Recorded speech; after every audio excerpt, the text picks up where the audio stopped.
चाहने वाली बात ऊपरी है और चाहने वाली बात हृदय की है।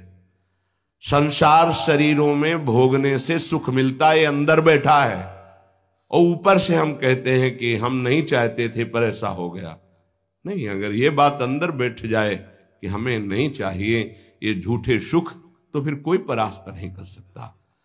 तो बोले जानकारी होने पर भी प्रयोग क्यों नहीं हो पाता? वस्तु, व्यक्ति, क्रिया, स्थान, इससे जो हम सुख चाहते हैं उसे काम कहते हैं। किसी शरीर से, किसी वस्तु से, किसी पद से। इस काम में शब्द तो एक है पर इसके दोष अनंत हैं। शब्द है काम, और अनंत पापाचरण कराने की इसमें सामर्थ्य है। काम में इसमें अनंत विकार भरे हुए हैं। जब तक मनुष्य के भीतर ये बात बनी रहती है कि शरीर भोग से, वस्तु भोग से, पद भोग से हम सुखी हो जाएंगे, तो ये काम पाप ही कराता रहता है। निर्दोष, निर्विकार, निष्पाप होने के लिए इस काम का मर्दन करना आवश्यक है। सहने से ये नष्ट हो जाते हैं। शास्त्र निषिद्ध कर्म ये काम ही कराता, प्रारब्ध नहीं कराता। प्रारब्ध से शास्त्र निषिद्ध कर्म जो किए उनका फल आता है सुख दुख। अगर शास्त्र प्रतिपादित है तो सुख आएगा, शास्त्र विरुद्ध है तो दुख आएगा। लेकिन ये जो हमसे पाप करा रहा है, कोई प्रारब्ध नहीं करा रहा, कोई काल नहीं करा रहा, कोई ईश्वर नहीं करा रहा। काले कर्म ईश्वरे मिथ्या दोष लगाए, ये हमारी चाहत करा रही, अंदर बैठी है। शरीर के भोगों से सुख मिलता है, ये अंदर घुस के बैठ गया है और यही हमसे पाप करा रहा है। तो जब जानकारी हो गई तो फिर पाप क्यों हो रहे हैं? जब जानकारी हो गई कि ये काम पाप करा रहा है, तो हम इस जानकारी का प्रयोग क्यों नहीं कर पा रहे हैं? तो बोले धूमे नाव्रियते वह्निर यथा दर्शो मलेन च यथोल्बेनावृतो गर्भस तथा तेने दमावृतम।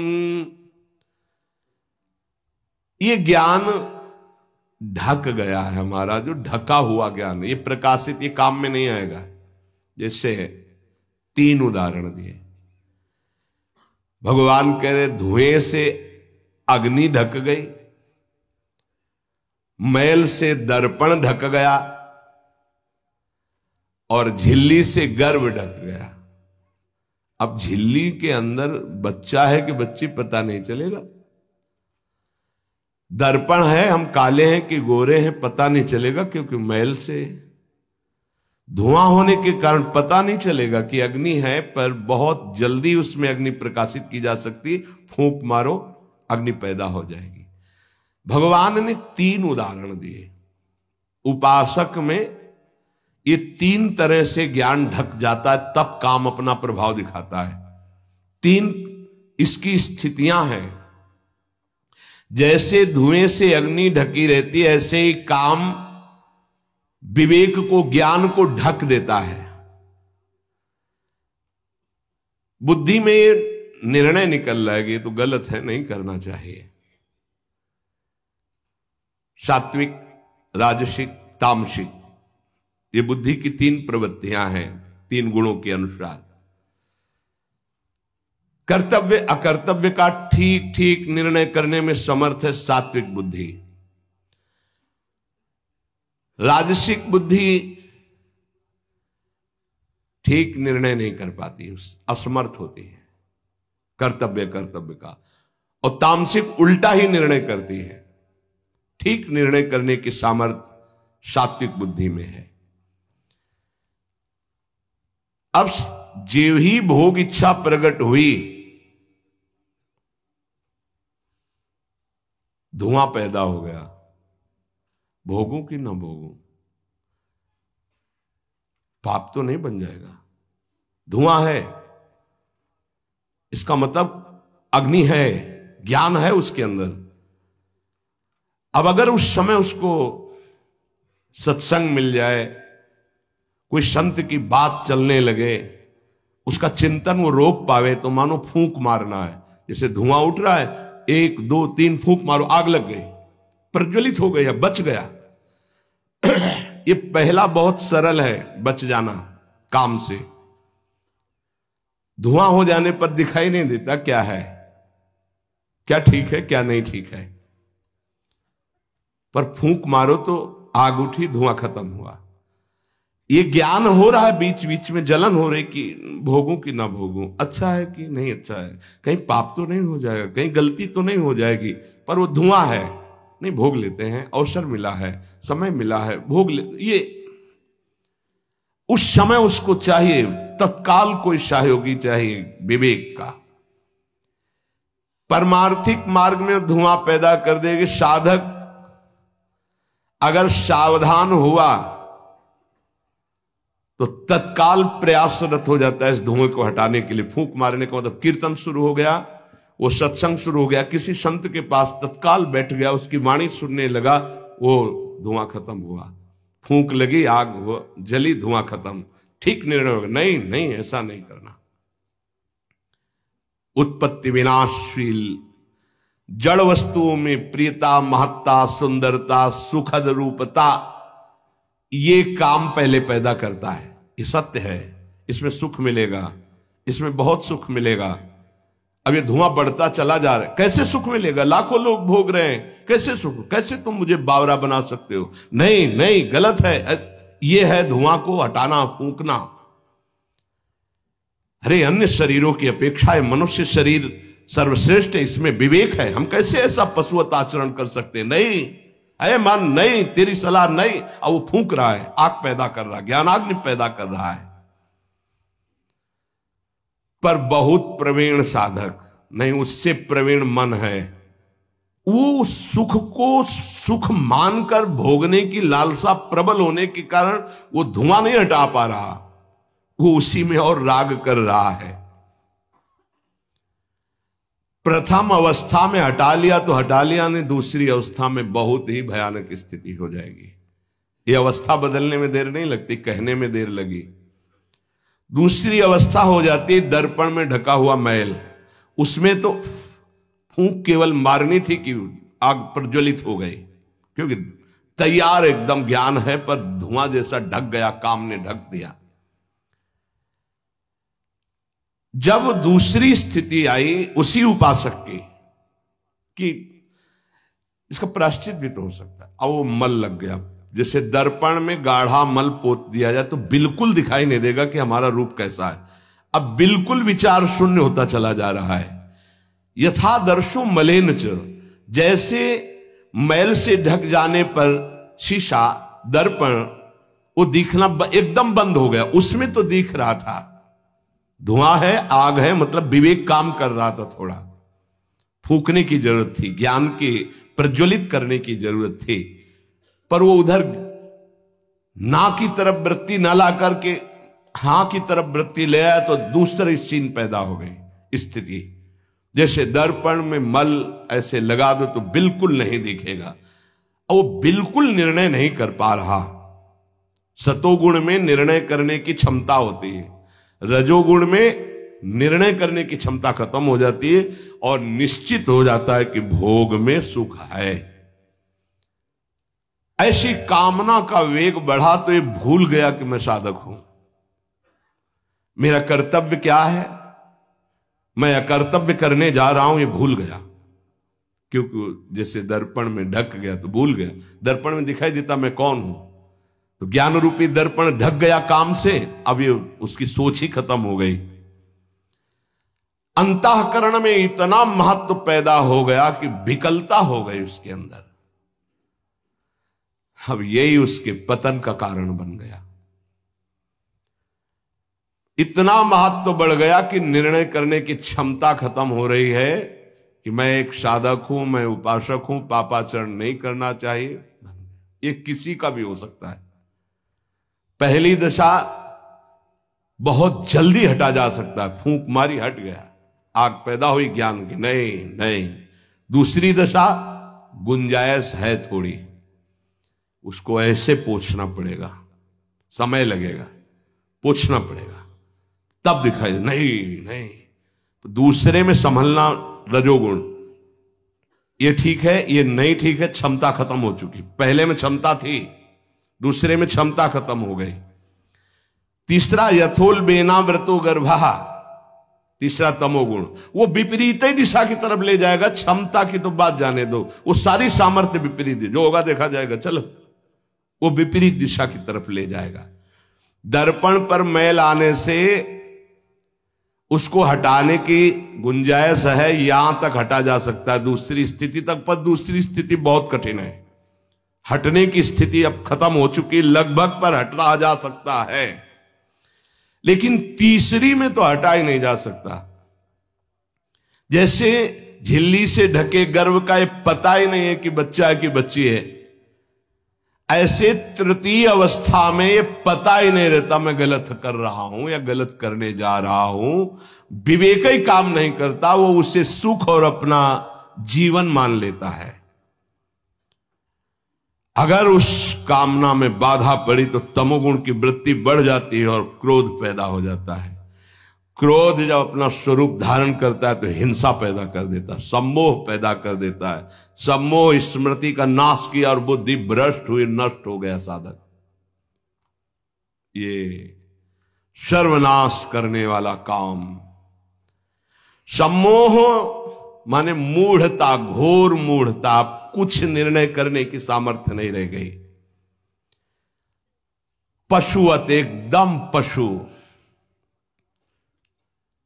अब उसमें जब वाणी खुलेगी तो झूठ, आचरण होंगे तो कपट, व्यवहार होगा तो बेईमानी, कर्म होगा तो अन्याय और पाप, गुस्सा आएगी तो अत्याचार, हिंसा, इसके सिवा और कुछ नहीं। अपना रजिस्टर कभी पढ़ के देखो, अपने रजिस्टर को तो देखोगे नहीं कि अपने जीवन के रजिस्टर में हमने क्या क्या आचरण किए हैं। ये सबको देखना चाहिए। ये बात समझने की है, थोड़ा कड़वाहट जरूर है कि हम सब तत्काल भगवान को दोष देने लगते हैं, लेकिन भगवान चीख चीख के वर्णन कर रहे हैं, ऐसा मत करो इसका परिणाम ये है, ऐसा करो इसका परिणाम ये है। तो जो कह रहे हैं करो वो तो हम कर नहीं रहे, जो कह रहे हैं नहीं करो वो हम कर रहे हैं। तो उसका जब परिणाम आता है तो हम भगवान को कोसते हैं। बंबूल बोओगे तो उसमें दाग छुहारा नहीं लगेंगे, कांटे ही लगेंगे। पापाचरण करोगे तो उसका परिणाम दुख ही आएगा। पुण्य करोगे तो सांसारिक सुख मिलेगा, भजन करोगे तो पाप पुण्य दोनों से ऊपर उठकर भगवदानंद को प्राप्त होगे।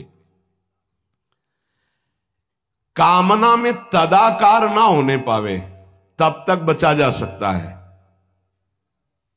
जहां तैयारी बनी सुख भोग की और राजी हो आपने दस्तखत कर दिए, अब आपको भगवान ही बचा सकते हैं, दूसरा कोई नहीं। उस समय भगवान ही कोई ऐसी लीला कर दे तो बच सकते हो, अन्यथा नहीं बच सकते। तदाकार होना साधक का सर्वनाश हो जाना है। काम में तदाकार होना। 1 2 4 बार अगर आप ऐसी अवहेलना करेंगे तो आपका साथ देगा आपका हृदय और जलेगा, धिक्कार करेगा, बार बार कहेगा गलत है, कान पकड़ेगा, अब की बात नहीं। आगे बढ़ गए, ज्यादा मलिन हृदय हो गया तो आनंदित हर्षित होने लगेगा, आज ये भोगा कल वो भोगूंगा, और वो पापाचरण में हर्षित होकर आगे बढ़ जाता है। ये बहुत बुरी स्थिति होती है। जब तक साधक का हृदय धिक्कार देता है तब तक तो निकलने के चांस रहते हैं कि गलती को गलती मानता है और बार बार कहता है अब नहीं करूंगा। वो विवश होकर गलती हो रही पर वो कह रहा नहीं करो, ये निकल जाएगा, आज नहीं तो कल निकल जाएगा। लेकिन जो राजी हो गया है, जिसने इस महान पाप को अवगुण को गुण मान लिया है, निकलने की संभावना नहीं है, क्योंकि तदाकार होकर उसी में लग गया है।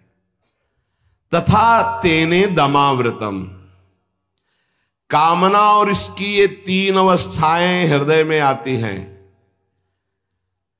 जो साधक ये जानता है, सुनकर के ये मानता है कि कामना में भोगों में सुख नहीं है, भगवान कह रहे हैं, संत कह रहे हैं, शास्त्र कह रहे हैं, कामना का त्याग करने से ही शांति और सुख मिलेगा। त्यागाच्छांतिरंतरम। कामना आते ही फूंक मार दो तो धुआं नहीं बढ़ पाएगा और दूसरी दशा नहीं आ पाएगी, दूसरी स्थिति काम पैदा नहीं कर पाएगा, वो दर्पण में मैल। तीसरी में तो सवाल ही नहीं उठता कि बच जाओ। परमार्थ का रुचि रखने वाला साधक कामना को पहचानना सीखे और जहां काम अंदर आवे तत्काल उसको नष्ट करना सीखे। नष्ट करने का उपाय है नाम कीर्तन, भगवत गुणवानवाद, सत्संग, श्रवण। किसी संत के समीप तत्काल बैठ जाओ, किसी साधक के समीप, और चर्चा करने लगो। काम की नहीं, भगवत चर्चा। ये भी बताने की जरूरत नहीं कि मेरी स्थिति गड़बड़ है, थोड़ा मुझे कुछ नहीं, उसकी चर्चा नहीं। अगर ऐसा बोले तो उसकी सत्ता दृढ़ होगी। शांत, थोड़ा मन विक्षेप में आया, ऐसा लगा कि आपसे वार्ता करें तो थोड़ी देर आप सुनाइए, गोपी गीत सुनाइए, आप चतुराशी जी का थोड़ा कुछ, आप प्रभु के विषय में कोई सिद्धांत की चर्चा, सत्संग लगा दीजिए, सत्संग सुनने लगिए, एकांत से हट जाइए, बाहर मैदान में आ जाइए। तो किसी भी तरह से आपको उस समय बदलना है, चिंतन बदलना है। भगवान ने काम की 3 अवस्थाओं का वर्णन किया। ये वर्णन करना केवल आपको पहचान बताने के लिए है। कामना शब्द बोलने में देर लगती, बढ़ने में देर नहीं लगती। इतनी तीव्रता से वो प्रथम से दूसरी, दूसरी से तीसरी, और वो क्रिया में उतार देगा। इसीलिए हानि हरिवंश के नाम अंतर पड़े, लाभ हरिवंश उच्चरत वाणी। नाम चल रहा है तो विवेक ठीक है, वो बचा लेगा आपको। कामना के बढ़ने में देर नहीं लगती। कामना बढ़ने पर फिर कोई विचार की गुंजाइश नहीं रह जाती, अनर्थ परंपरा चल पड़ती है। पाप, संताप, दुख, कामना। फिर ऐसा कि आप 100 बार कसम खाएंगे, फिर वहीं फिसल कर खड़े हो जाएंगे। देख लीजिएगा, 1000 बार प्रतिज्ञा करेंगे, एक नहीं 1000 बार, और काम वहीं रौंद के गिरा देगा, पक्का। पहली कदम पर यदि इसे रोकना सीख गए तो बाहर निकल जाएंगे। और हरि शरणागत है तो निकलना तो पड़ेगा ही, वहां टिकने तो देंगे नहीं। हरि इतने कृपालु है, पक्का जलाकर तुम्हारे हृदय को वहां से भगाएंगे, पक्का भगाएंगे।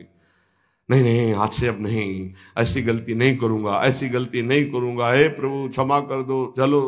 और जहां फिर क्षमा हुआ तो फिर वो जब हृदय में उमगन आई तो फिर उधर ही की तरफ भागता है। फिर वो ऐसी दीवाल बनवाते हैं, चुनवाते हैं आसपास कि रास्ता बचेगा तो एक ही, हरि शरणम, दूसरा रास्ता नहीं। इसीलिए भगवान का आश्रय लेकर भक्ति करने वाला उपासक बहुत जल्दी विजय प्राप्त कर पाता है इन विकारों पर, अन्यथा मार के गिरा देते। बहुत बड़े विजयी योद्धा हैं, काम, क्रोध, लोभ, मोह, मद, मत्सर। हरि बचावे। वैसे कहा भी है हरि ने कि मामेवे प्रपद्यन्ते माया में ताम तरन्ति, मेरी शरण में आ जाओ तो बच जाओगे। समस्त दोषों का नाश, समूल काम का नाश, समस्त संबंध विच्छेद, एकमात्र भगवान का आश्रय लेकर भजन करने से हो जाते हैं। घबराना नहीं। प्रार्थना है अपनी तरफ से, 1000 बार फिसल जाए तो 1001 बार भी हिम्मत रखे, पड़े ना रहे। आखिरी श्वास तक हम बाजी जीतने की कोशिश करेंगे, क्योंकि ये खिलाड़ी किसी और के नहीं, हरि के ही हैं। ये काम, क्रोध, लोभ, मोह, मद, मत्सर ये किसी और की सामर्थ्य से सामर्थ्यवान नहीं, मेरे स्वामी की ही सामर्थ्य से सामर्थ्यवान है। जिस दिन हमारा अहम धूल धूसरित हो जाएगा तो 1000 के बाद भी हम उन पर विजय प्राप्त कर लेंगे। इसलिए किसी भी स्थिति में कोई भी उपासक निराश तो होवे ना। प्रशंसनीय वो है जो इस समय विकार से लड़ रहा है, हर विकार को रौंद रहा है और अपने हृदय की मलिनता को सामने रख रहा है।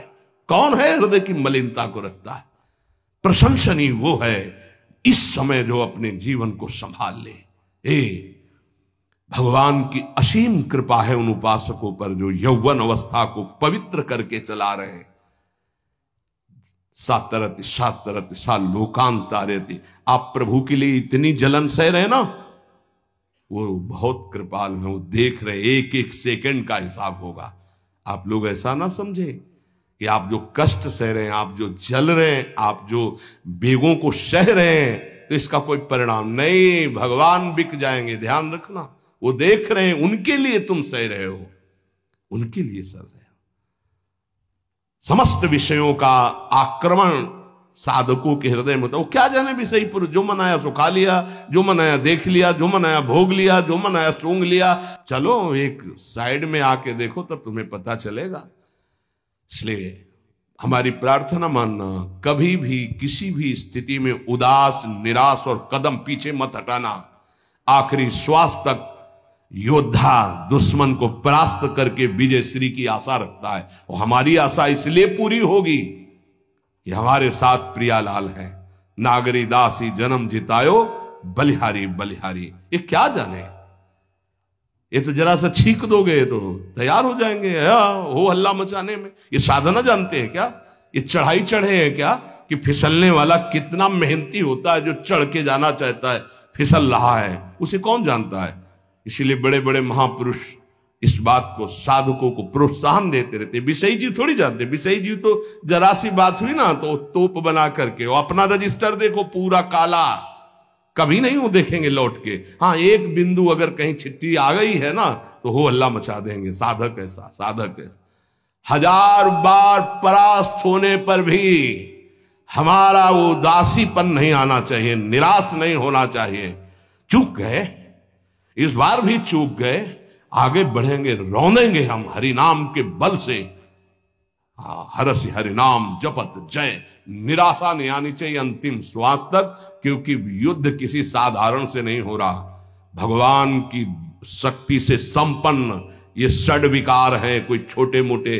भगवान के पुत्र बने जाकर कृष्णावतार में प्रद्युम्न कौन है? कामावतार, साक्षात काम प्रद्युम्न के रूप में अवतरित हो, भगवान के पुत्र रूप में। ये भगवत शक्तियों से संपन्न है, तो भक्त के ऊपर क्यों आक्रमण करते हैं?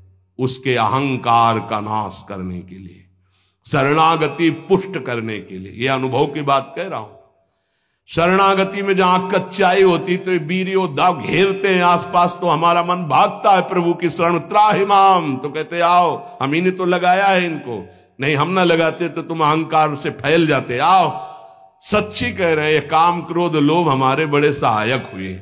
जब जब ये तीर कमान संधान किए तो भाग पड़े अपने लोग, हरिश शरणम, क्योंकि दूसरा रास्ता ही नहीं है।